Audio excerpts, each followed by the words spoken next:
Bear Down Bears fans, another edition of the Chicago Bears podcast coming your way. Pat the designer, Lance Briggs, who will not play Madden with you, on another episode. Appreciate y'all for tuning in, showing love. Lance, we got to talk about somebody that you used to go up against in some of these battles out here. TJ Houshmandzadeh is talking about one of the young players that the Chicago Bears currently have, and he's got some high praise for this young man. Got to talk about that and look at wide receiver trios in the league. All that and more in today's episode of the Chicago Bears podcast. Hit that like button, subscribe to the page, leave that 5-star review. Y'all know what to do. Lance, how are you, my friend? I'm lovely. What's the weather like out there right now, man? It was we had some overcast yesterday, so we're still under 100. We're under 100, so that's a good thing. You know? That's when I don't want to come to Arizona. You know what I mean? Like that's when my dad would always book trips to go see the family. Like I just look at him and be like, so the trip to the sun was booked up. So you said Arizona in July. That's the move. All right. It can be brutal. It can be brutal. And if you're not used to it, it'll make you run away from the sun. How do y'all do? Because I know out here, like you do like tryouts and stuff for football in the summertime. Like, how do y'all do that? Like, y'all got indoor gyms, or y'all just be out there baking? Baking for the most part, but there's you have your heat index warnings. So if it gets to 115. Then there's protocols that have to be set in place, where you can't wear certain gear. You have to, right. It's 115. You can only be outside for so long, and you're required, there's requirements and protocols that are set in when you get to 115. If it gets over 115, you probably won't be able to practice. I don't even know what to say to 115. Hey, this episode of the Chicago Bears podcast brought to you by the Hard Rock Casino in Northern Indiana. Las Vegas style gaming, where it does get to 115, just 30 minutes from Soldier Field, exit 6 right off I-80-94. 115 to practice in is I used to like playing baseball when it would get to like 90 towards the hundreds. I was like, this baseball weather, I feel good. I can't imagine being in football pads and 100 and like okay, we still out there under 115, 110 degrees, and I'm in pads. If what people understand, like when you have shade, it's 10 degrees cooler. It's 10 degrees cooler. And some people, we'll find places, especially for my youth team, we'll find places where we'll have parks where we have lots of shade, and kids they're fine. And you got to remember, right, yeah. This is it's not like it's shock. It's a shock weather. Like it's every day. You're getting up. You're going to school every day, and so it's not like 115 just jumped up this week. No, it's gradually been going up each week and each day. And we knew that 115 was coming last week. Because it's been 110 for the last 2 weeks. 111. So you get used to it. Whew. Hey, bless y'all, man. Y'all stay safe out there. That's all I'm going to say. Let's get into some of this. It's a dry heat. That's what they always say. It's a dry heat. You don't sweat. It is kind of scary. You be hot to the mud, but it's a little dry. But no, we got to get into some of this football talk, though, Lance, because TJ Houshmandzadeh, or what was the name that you said pre-pod? Oh, my good friend, Houshmandzadeh. Oh, yeah. Houshmandzadeh. Yeah. TJ Houshmandzadeh was on with Keyshawn Johnson, and he was breaking down a receiver who he trained. The Chicago Bears have now drafted in Rome Odunze. He talked about Rome Odunze very, very highly, basically saying that he's big, he's fast, he has amazing ball skills, he's absolutely crazy.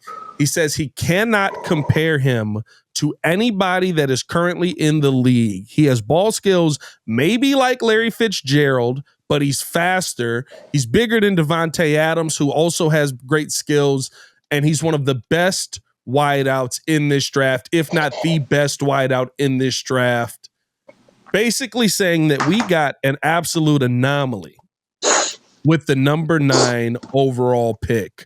When you look at Rome Odunze and you hear that from TJ Houshmandzadeh, I guess let's start here, right? Like, what are your thoughts on the fact that he's coming out with that level of praise about the wide receiver that the Chicago Bears have? Well, from a receiver to another receiver, that's high praise, and TJ, he's a guy that got his yards the hard way. He took the big hits. He did what he had to do, and played opposite of Chad Ochocinco, and he played a lot of great receivers. So for him to say that stuff is that's pretty special. That's pretty cool. And when we talk about the draft and when you watch those players, I honestly I did like Odunze. He was the top of my board as far as I felt, and obviously Marvin Harrison Jr. is up there, but I would have been just as happy getting Odunze, which we did get, over Marvin Harrison Jr. Just watching him over the games and the way that him and Michael Penix, as soon as they saw any single high, he would throw the ball up to him and let him go get it.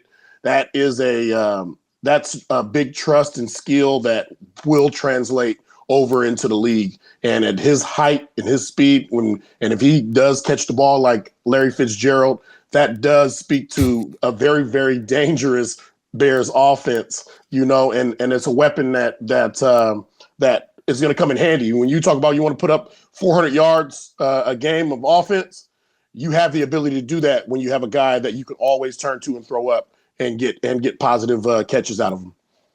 Yeah, I mean, like when you look at, I guess, right, like how this offense is going to play out, how do you see Rome really fitting into it, though, right? I mean, we got some dogs. How do you even it out? How do you get the ball to everybody, I guess, right? Because you got Keenan Allen, you got DJ Moore.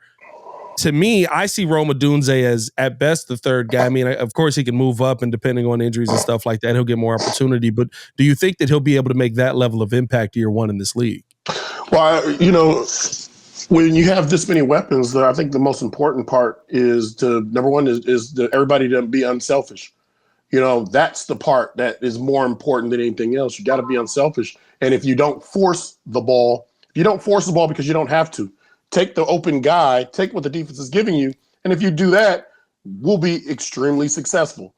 Yeah. You get into the mode where it's, we win, but I didn't get my touches. And I'm frustrated here and there. Then you're going to start forcing the ball. Then you have all these weapons, and things are going to start breaking down. So yeah, to me, it's about spreading the ball, taking what the defense gives you. If you take what the defense gives you, meaning if Odunze is open on this play, that's where you're taking. Right. Keenan Allen's open on this play, I'm taking it. Boom. That's Gerald Everett's open on this play. Then I think we could be almost unstoppable as an offense. Is the amount of weaponry then almost a benefit to Rome? Because, I mean, listen, I don't know who you're double teaming on this team right now, but they're going to focus on DJ Moore. They're going to focus on Keenan Allen. Does that mean kind of like, not the defenses won't focus on Rome Odunze, but they're like, if I got to pick my poison, you're the poison. I've seen these other two in the league for 6 years, 7 years plus. Yeah, I mean, I know what they can do to me. I don't know what you can do to me. Will that be more of a benefit to Rome in year one, you think? It's always going to be a benefit. And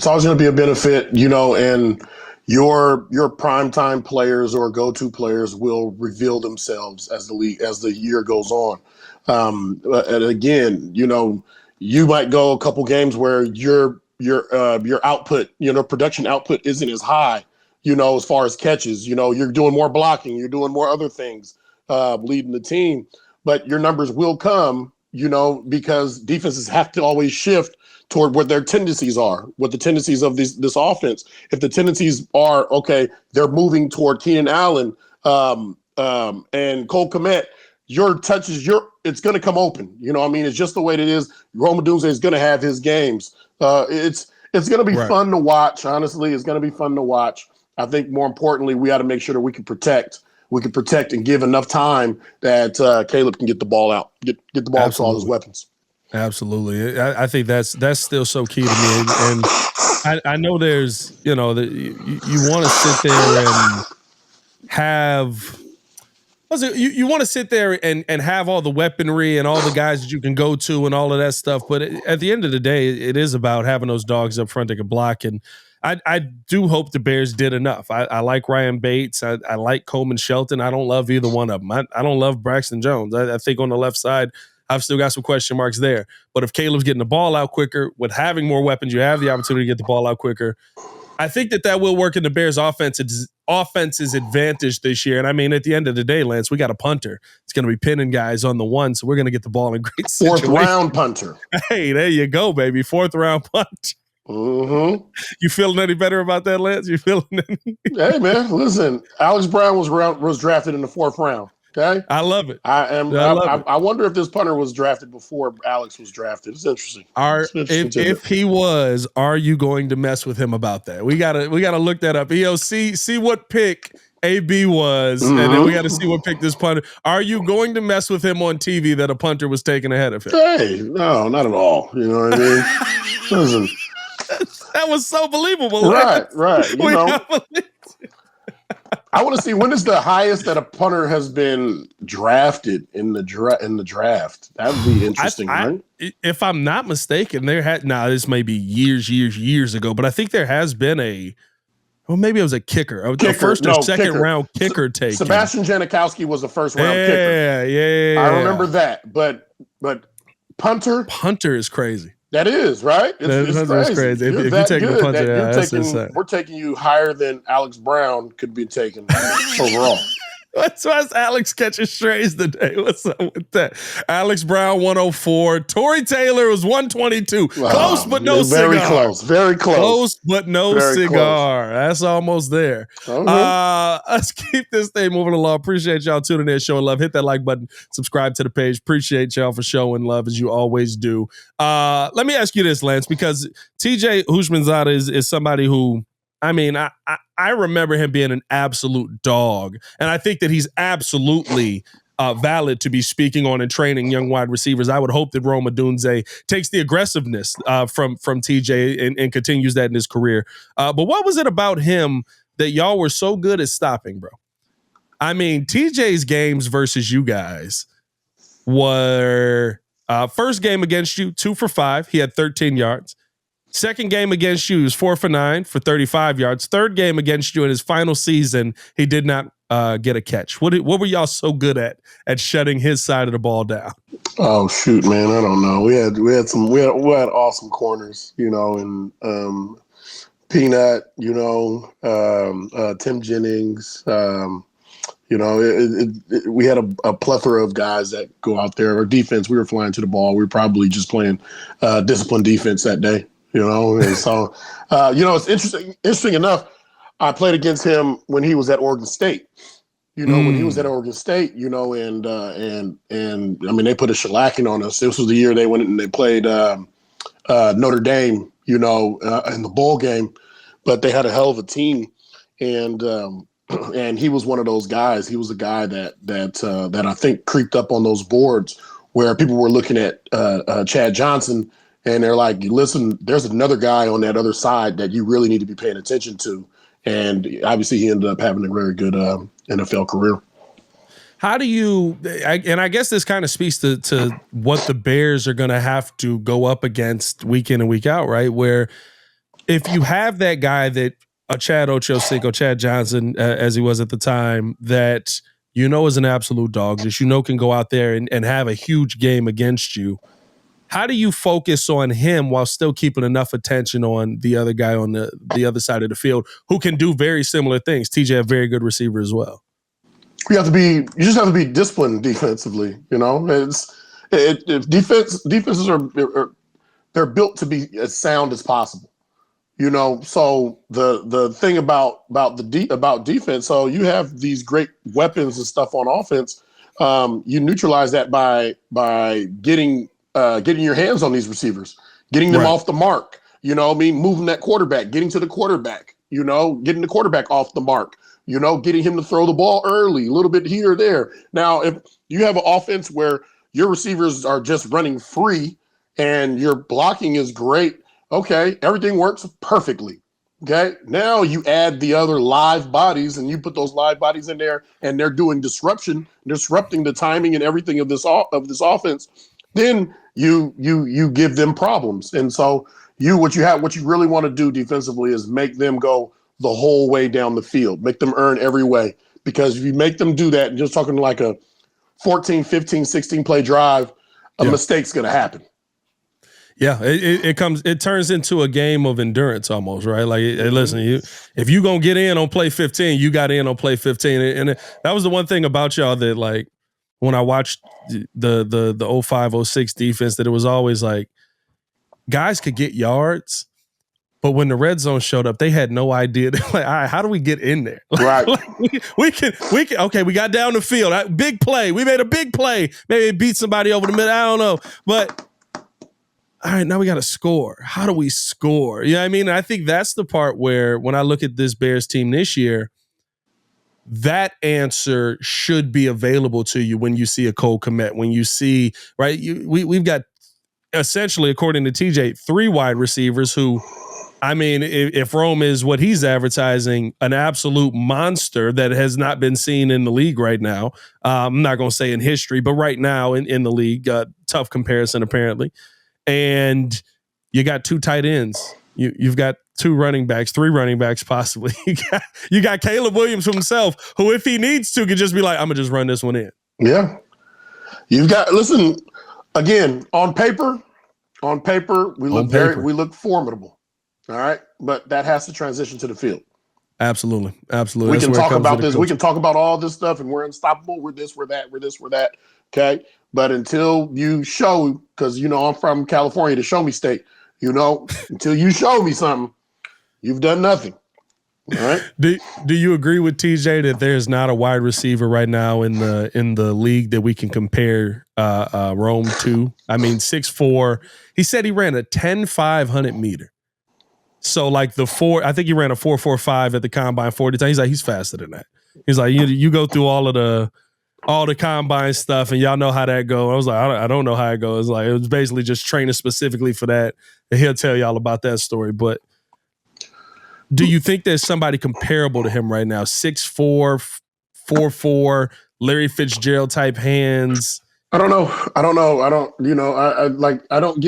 don't get enamored by numbers. Like, to me, like, okay, he's tall. That's awesome. I know what you can use with a tall receiver. Okay. Yeah. He runs the X and the 40-yard dash. Awesome. He must be fast. Let me see him on the field. But what impresses me more about Odunze is I watched a lot of Washington's games last year. Yeah. And versus those one-on-ones, he made very tough catches. He makes the tough catch. He's aggressive attacking the ball. That is what's impressive to me. And all this stuff is just numbers. That's fluff. Watching him, like watching his tape in Washington and stuff like that, like teams try to like challenge him a lot. Like, I was surprised about the amount of times he got one-on-one opportunities. And maybe with Keenan Allen, DJ Moore, we'll see that in the league as well. But I thought teams really tried to let's make him prove that he's who he is. Yeah.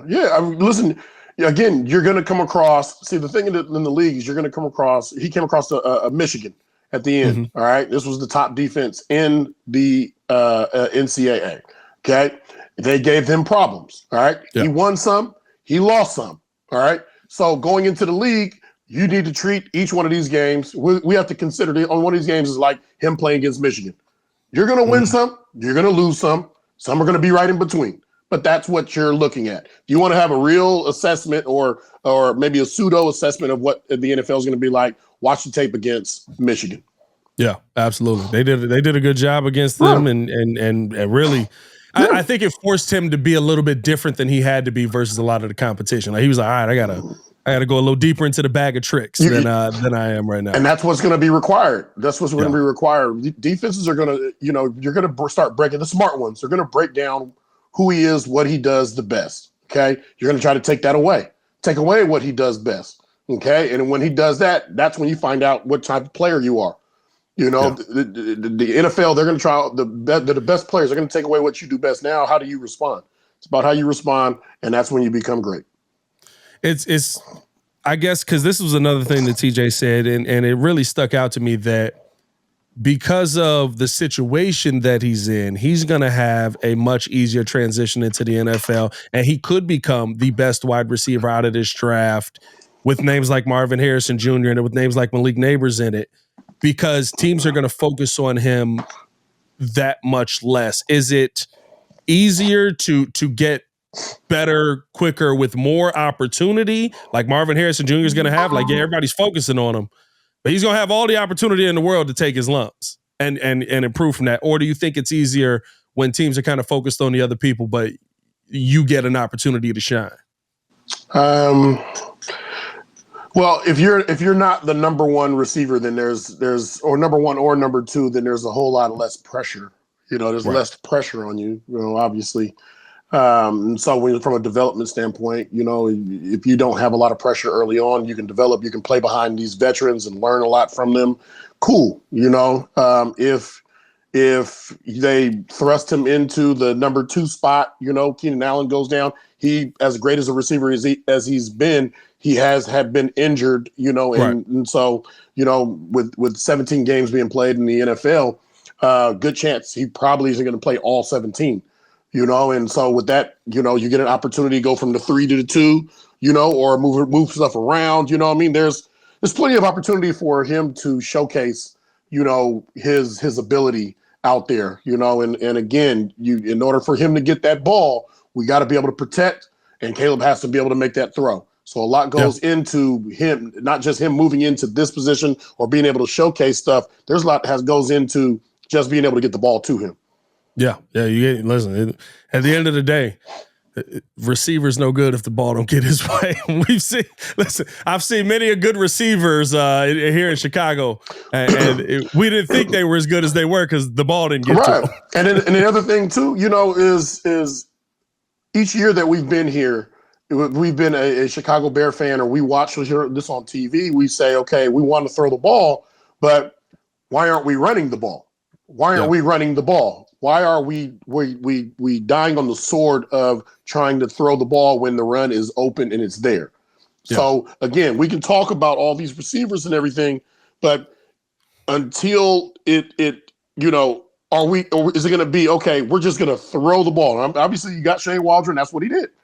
That's what he did. Let him fly. He loves it, right? I keep telling us this. But and again, in what's Chicago, a good balance to you? What's a good balance to you? What that you want to see from Shane Waldron pass the run? Man, listen, I just want him to win. I want him to win. If what he's doing passing wise is working, cool.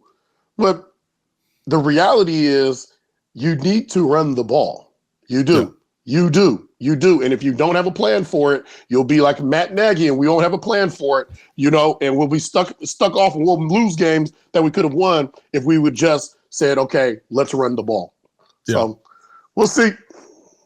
I mean, we'll see what it ends up being. I think that the Bears have a really good opportunity to do a little bit of both here. Yeah, I mean, like for me, if he gets up to like 60-40, I'm happy. Because last year, I'm telling y'all, bro, like they were 20. I think they were 25th in rush attempts on the season in Seattle. Like it's just not enough. Like you have to have a little bit of a balance, and especially like you said, you mentioned Chicago. Like we're not in the dome yet. Did Seattle make the playoffs?